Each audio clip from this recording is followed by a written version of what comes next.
Aduh.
Dah.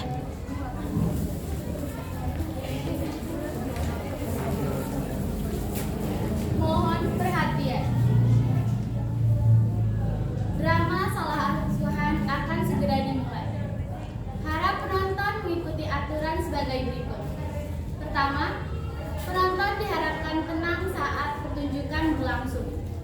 Yang kedua, handphone dalam keadaan mode silent. Yang ketiga, pengambilan foto atau video harap tidak menggunakan flip. Yang keempat, tidak diperbolehkan keluar masuk ruangan saat pertunjukan berlangsung. Dan yang kelima, tepuk tangan hanya diperbolehkan di awal dan di akhir pertunjukan.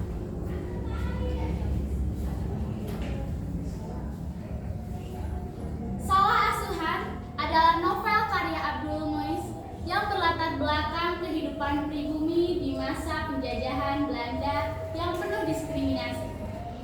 Novel ini juga mengangkat permasalahan multidimensi yang terjadi kala itu, mulai dari sistem perekonomian yang dijalankan serta budaya Eropa yang masuk dan mempengaruhi kehidupan pribumi.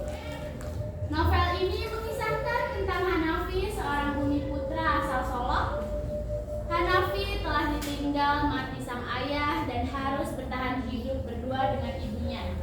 Berbeda dari anak-anak lainnya, Hanafi dianugerahi kecerdasan sehingga ia bisa melanjutkan sekolah menengah ke HBS. Hanafi mulai dekat dengan seorang gadis Prancis bernama Corinne. Setiap petang, berkumpullah beberapa orang penduduk Solo ke tempat bermain bulu tangkis. Tua muda, gadis dan nyonya, bangsa barat dan bangsa timur, sekalinya bercampur gaulah di sana. Barang seorang pun belum ada di sana, kecuali dua orang anak muda yang sedang duduk berhadapan sambil minum teh. Mereka adalah sepasang sahabat karib, yaitu Hanafi dan Corinne.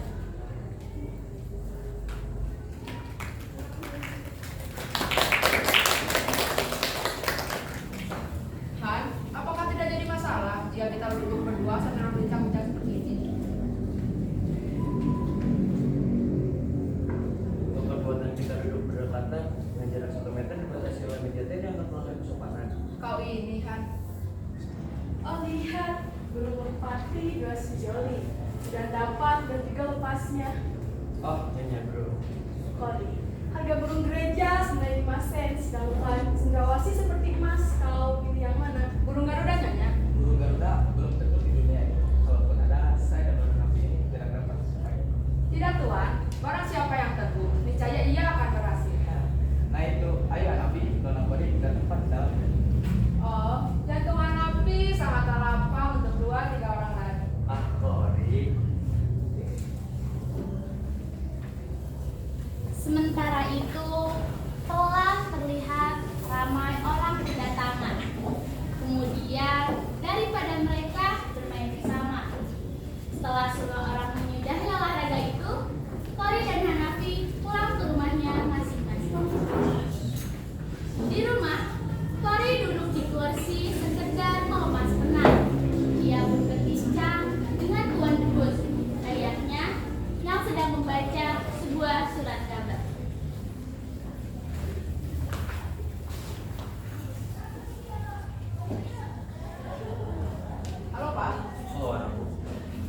Papa tidak setuju. Mengapa? Bukankah Mama juga orang sini?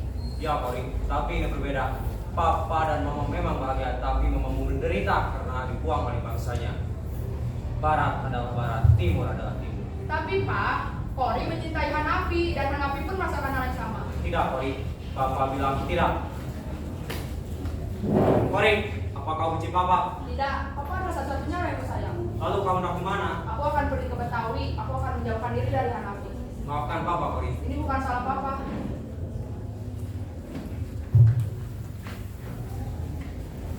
Sementara itu, terjadilah percakapan antara anak dan ibu di kediaman keluarga Hanafi mengenai perjodohan.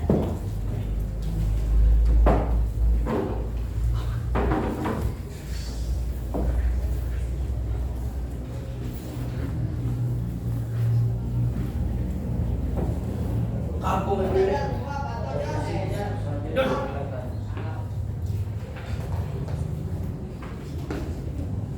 Nah, tinggal pula dan bersih.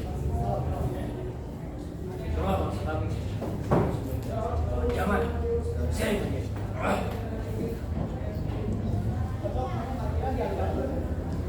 Pamanmu itu sangat tersinggung Hanafi. Dia sudah banyak membantu kita. Dan dia juga yang sudah membiayai sekolah. Memang besar utangku. Bayar dengan gajimu. Utang budi di bawah mainan. Dia hanya ingin kau menikah dengan anaknya. Ah, berapa hari itu? Bahkan pakai garpu saja tidak bisa. Sudah, nikah semua orang. Tuan. Berani kau bertanya berapa? Apa mau? Tidak ada surat di sini yang bertanya pada saya. Sudah, pergi sana.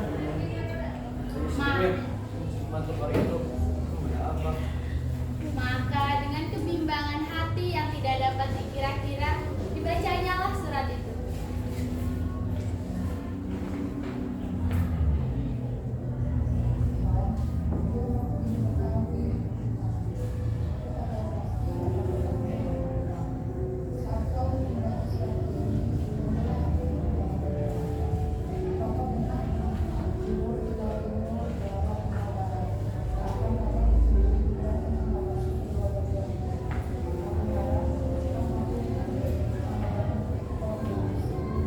Apa? Balik. Setelah Kori meninggalkan Hanafi, akhirnya dengan berat hati Hanafi menerima Rafi'ah sebagai istri dari pemberian hidupnya. Sangatlah tidak bahagia Hanafi atas pernikahannya itu. Meski pernikahan itu sudah berjalan 2 tahun dan sudah dikaruniai seorang anak laki-laki yang bernama Syafi'i. Rumah tangga Hanafi bagaikan simpanan api di dalam sekam. Puncak dari segala yang terjadi saat kawan-kawan Hanafi berdatangan ke rumahnya, termasuk di antaranya Tuan Guru dan Nyonya Suzy, Nona Bos yang belakangan ini sedang terlihat dekat dengan Hanafi.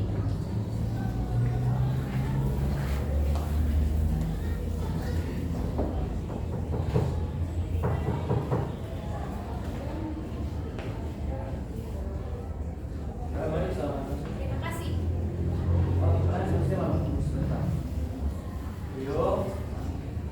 Uyo.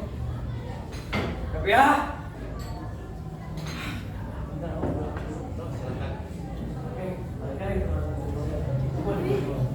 Paman aku, dia suruh masuk bermain. Ah, rasa. Pas dia begini. Tenanglah Hanafi. Istrimu sedang membuat makanan untuk menyerang tuan itu. Lalu siapa yang mau membuat ini semua? Aku kak. Uyo. Ya Tuan, Tuan memanggil saya. Dari mana saja kau? Paman disuruh mengajak saya bermain Tuan. Simpan anak itu. Baik Tuan. Astaga, lihatlah baju baru. Memangnya Nyonya kemana hari ini? Dia sedang berhias. Bisa menyangka Hanafi melakukan hal seperti itu. Pulang. Ada kebahagiaan di dalam. Mereka asik sekali berbincang-bincang hingga lupa hari sudah semakin petang. Tuh, hari sudah petang, banyak pekerjaan yang harus kau lakukan. Ya, kami harus pulang. Baiklah, hati-hati. Maaf atas Monica yang telah menyenangkan.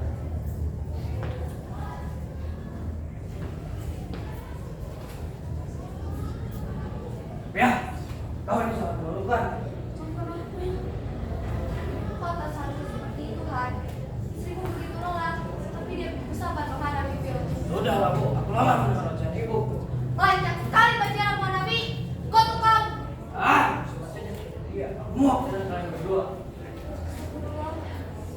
Tanpa sadar, ada seekor anjing yang menggigit tangan Hanafi.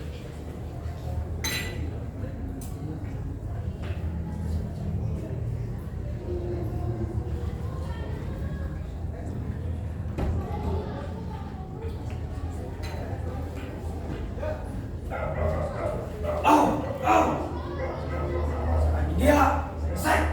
Hanafi, apakah kamu pergi saja? Sudah, bukan karena ibu. Astagfirullah. Apa yang telah aku lakukan? Aku baru saja mengutuk anakku sendiri. Tidak, Bu. Ini hanya kecelakaan. Sekarang, mari kita bawa Hanafi ke Betawi sebelum kita tambah parah. Akibatnya, Hanafi harus berobat ke Betawi. Hanafi kirang betul sudah terpaksa ke Betawi. Udara di rumah memang kurang nyaman, dan sedangkan di Betawi tentu ada Kori. Berangkatlah ia ke Betawi, dan tanpa sengaja ia bertabrakan dengan Kori saat ia tengah dalam perjalanan menuju tempat berobat.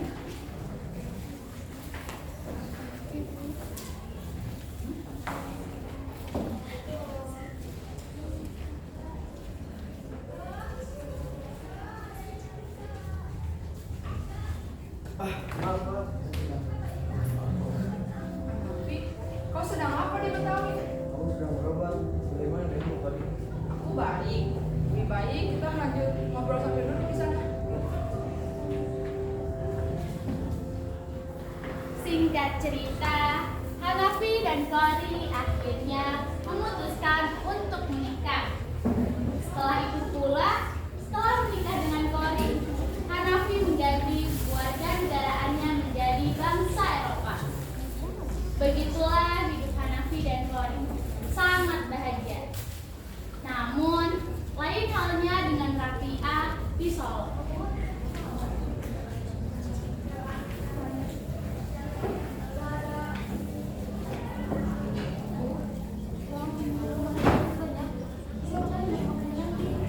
Sebab kau berdua Rahasia, aku puasa tidak bisa makanan kurang.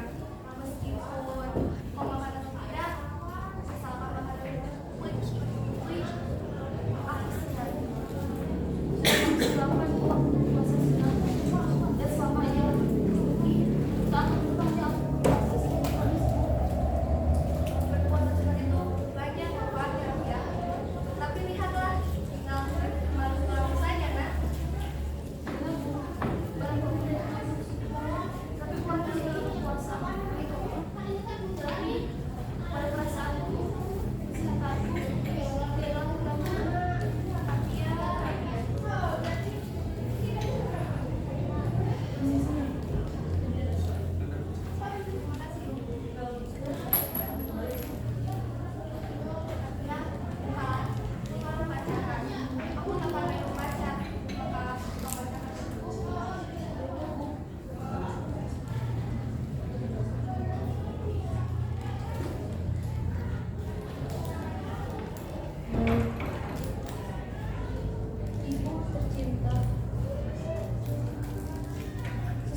Apa yang menuduh? Baiklah, kalau begitu kamu pulang sama bukti dan supaya disahkan oleh pengadilan.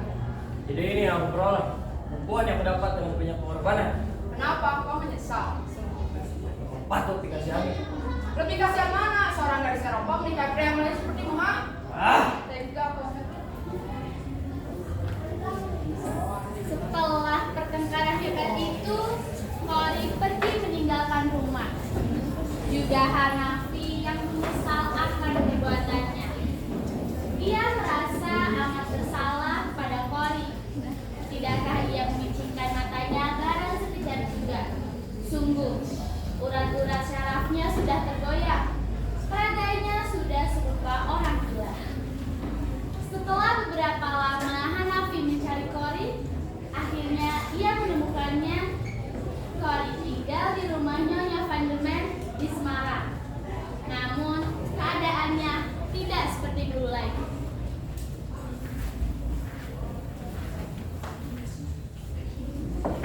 Permisi. Ya, oh maaf, siapakah Tuan? Saya Nafi. Menarik ini dengan kerja Nyonya Van der Merwe. Oh ya benar, saya Nyonya Van der Merwe. Silakan. Baik. Apakah maksud kedatangan Tuan kemari? Saya bermaksud untuk menemui istri saya yang berduduk sekarang kayak tinggal di sini. Ya Allah yang Maha Kuasa, mungkin Tuhanlah yang telah menunjukkan jalannya. Maksudnya? Pada istri Tuan mengalami sakit parah, kini ia dirawat di rumah sakit. Apa? Apakah sakit istri kayak Nyonya? Olehlah Tuan, semoga Tuhan akan memanjangkan umurnya juga semoga Tuhan akan bertemu dengannya. Amin. Saya akan masuk ke sekarang. Dengan langkah terburu-buru, Hanafi berangkat ke rumah sakit, melewati setiap lorong dengan gelisah hati. Sampailah Hanafi pada sebuah kamar. Ketika hendak masuk, ditahanlah ia oleh seorang dokter.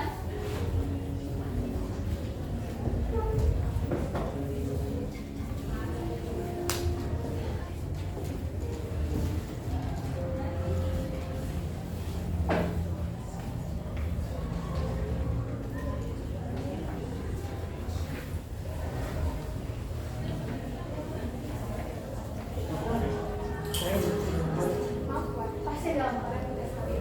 Saya mohon saya ingin bertemu dengannya. Baiklah, tapi Tuan jangan mengetahui bahwa kami itu adalah kami. Hanya sebentar ya sadar, dan jika lama berkata tentu akan besar kan. Baik, saya akan bertemu sebentar, dokter. Baik, sudah sampai. Oke. Mari bangun, mari. Ya, mari. Kondisi kita pulang dan mulai bekerja ya. Sudah terlambat, Pak. Itu sangat kasihan. Sudah memaafkan, tapi aku sih berikan kamu. Kemarilah dengan Mari, mari, dokter, tolong dokter.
ketika Shelby membuka hati.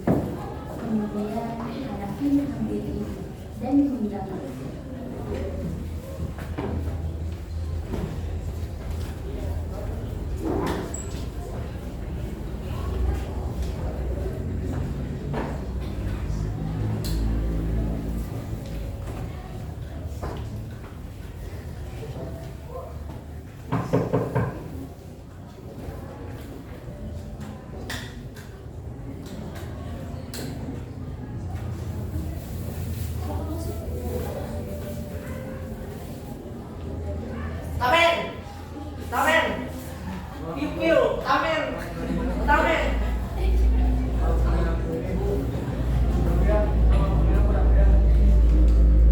Sudahlah Hanafi. Nyonya mana kan? Kok masih sangat kecil? Kalau begitu, masuk dari jalan terlebih dahulu. Keesokan harinya, Hanafi tidak dapat menemukan Syafi'i di rumahnya. Sungguh malam nasib Hanafi. Ia pun jatuh sakit karena terlalu lelah dengan semua yang menimpanya. Semakin hari, sakitnya bertambah parah, sehingga ibunya memanggilkan dokter ke rumah. Di sebuah rumah, terjadilah percakapan antara dua orang, yaitu Hanafi dan dokter.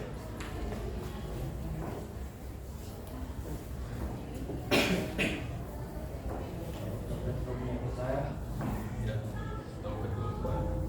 Tuhan telah memberi Tuhan. Jadi saya wajib untuk menolong Tuhan. Sia-sia menikah totalan dengan sengaja, biarkan aku mati. Apakah Tuhan tidak bersiap Tuhan? Baik, kalau sambil mimpi kau, kau mas.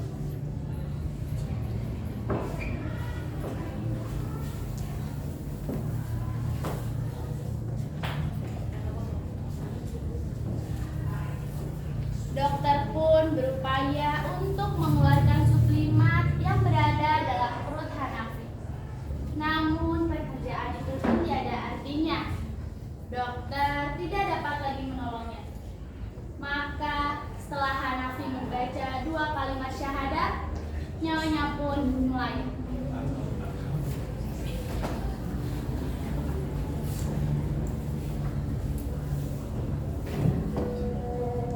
Hanafi, ibu, Hanafi, ibu.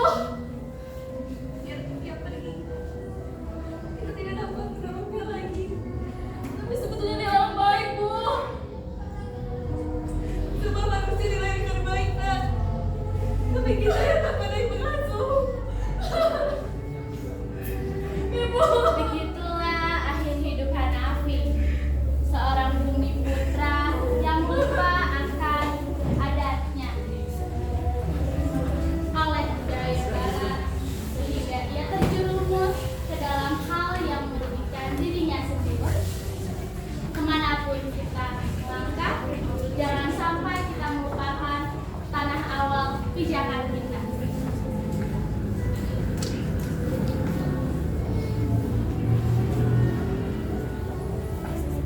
Sekian dari kelompok kami. Mohon maaf bila ada salah kata ataupun perilaku yang kurang mengenakan. Saya sebagai Nanda Syakila Lesmana sebagai narator dan Buyung. Saya Dianisa sebagai penasumbre. Saya Dewi Asipa sebagai ibu. Saya Dina Raihanun sebagai nyonya debus. Saya Jessica Emanuela sebagai Kori Debus. Saya Nabil Hanisa sebagai Rabiah. Saya Jana Media sebagai dokter. Saya Ika Gita sebagai buyung. Saya Piani Nurasila sebagai Nyonya Pandeman. Saya Diana Lawati sebagai Biu. Saya Rian Altajaryanto sebagai Tuan Guru. Saya Sarul Eci Ramadhani sebagai Hanafi. Saya Wenda Rahman sebagai dokter.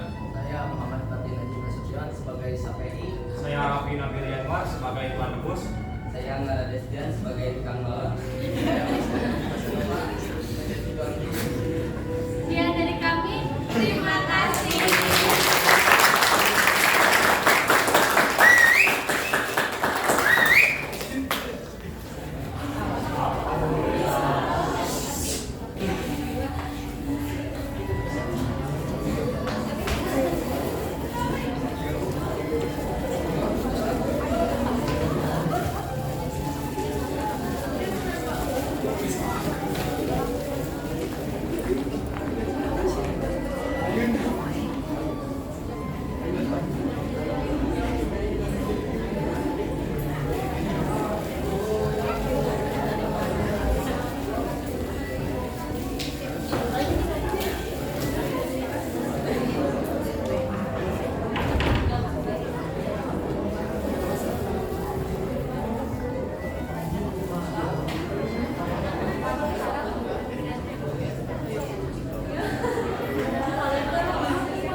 Jeje.